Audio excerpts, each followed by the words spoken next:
What's up?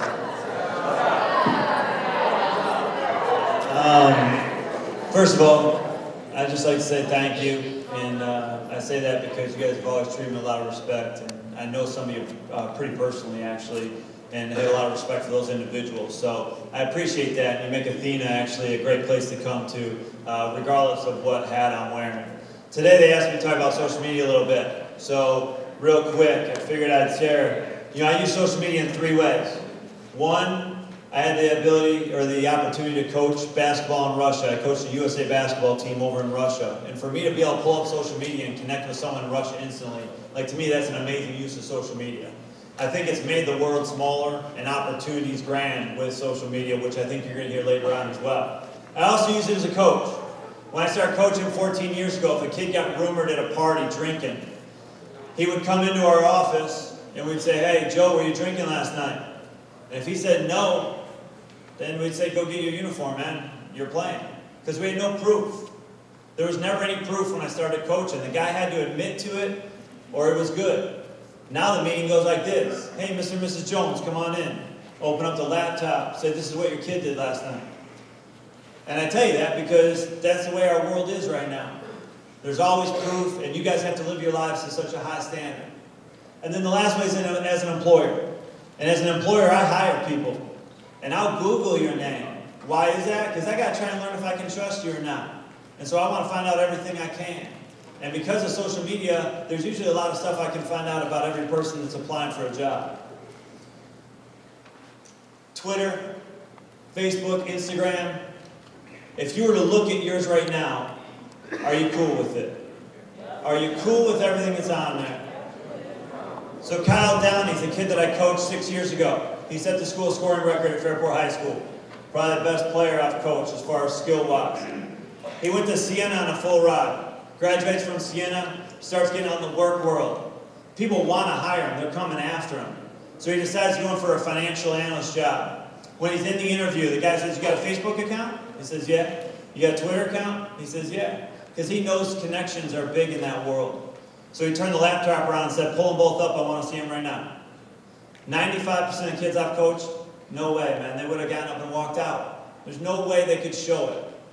Kyle lives his life to a different standard. So he was cool. He showed it and he's fine and they hired him, paying him incentive upon incentive. But my question to you is, if you had that same experience right now, are you cool with it? And if you're not, you got a free pass. Because no one knows, no one busted you, you didn't get a job turned down, and you got a free pass.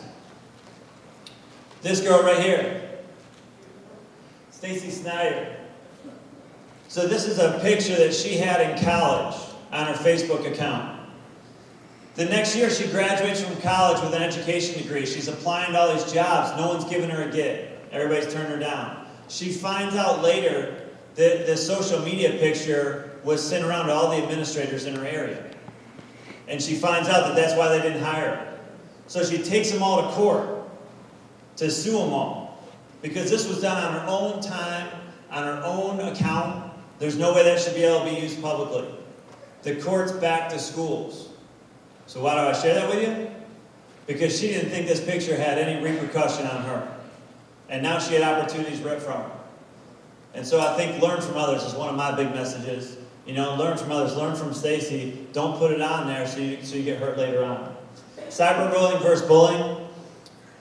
Why cyberbullying got everybody worked up? Well, because bullying, back in my day, if I got beat up, I could turn around and get away from it. See, the kids today, there's bully sides, right? There's a bully side that happened within 30 minutes of here, about 2 years ago.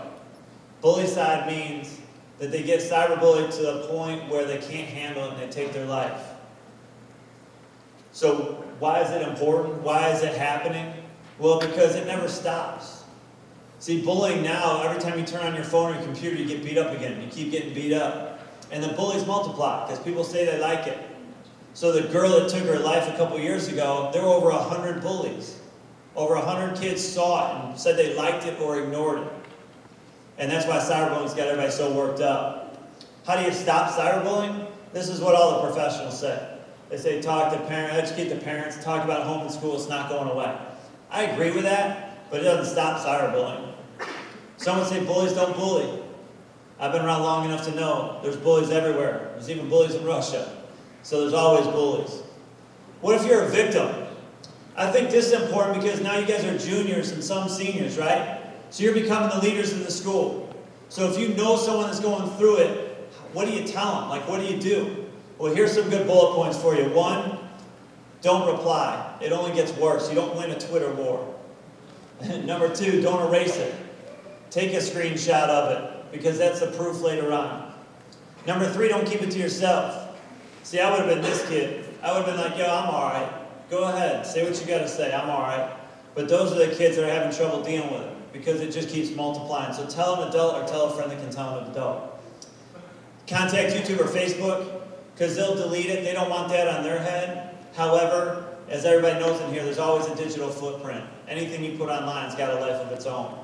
And then the last thing is contact the police, because the police will get through the phones and they'll get all the texting info.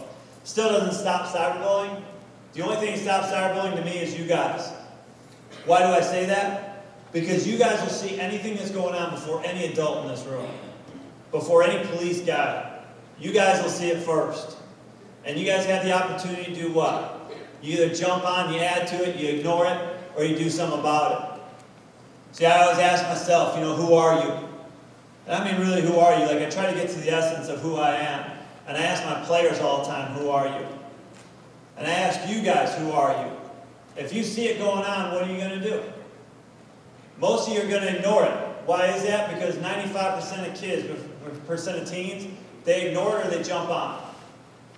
So that means there's only about 15 kids in here that would actually do something, statistic-wise. I believe that's not here. I think more kids here will jump up and do the right thing, and I would challenge you to do that. I sat next to this kid in homeroom, Fairport High School. We graduated 625 kids in our class. He didn't know anybody. He just wasn't connected. I played basketball, so I was connected, I was popular. Not right, but that's the way our society is a little bit.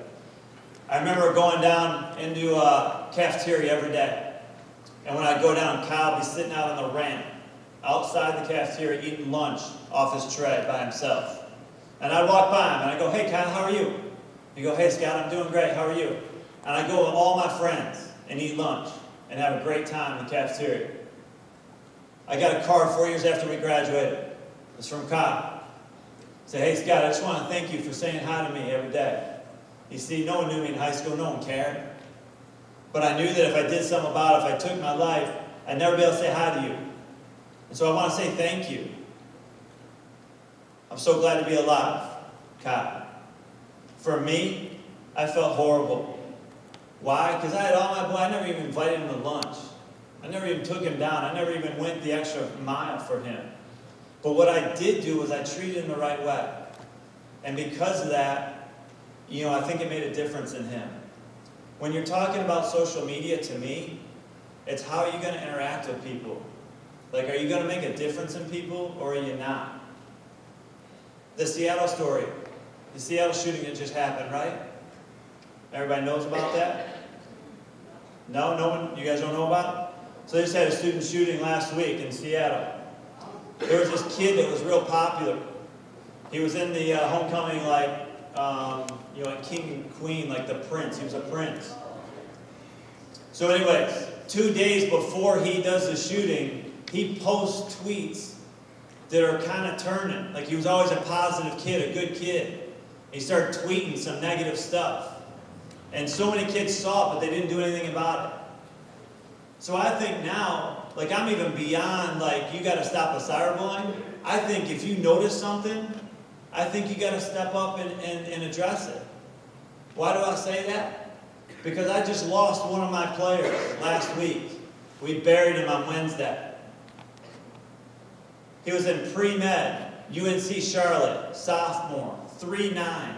3.9 pre-med. He could do anything. And life got too hard for him. And before he took his life, he put a couple things out there on social media. And to hear his sister talk at the funeral about how she wished she had done something was really painful to see. So I come to you with a heavy heart today, but I also come here to challenge you a little bit and to say, who are you? You know, do the right thing.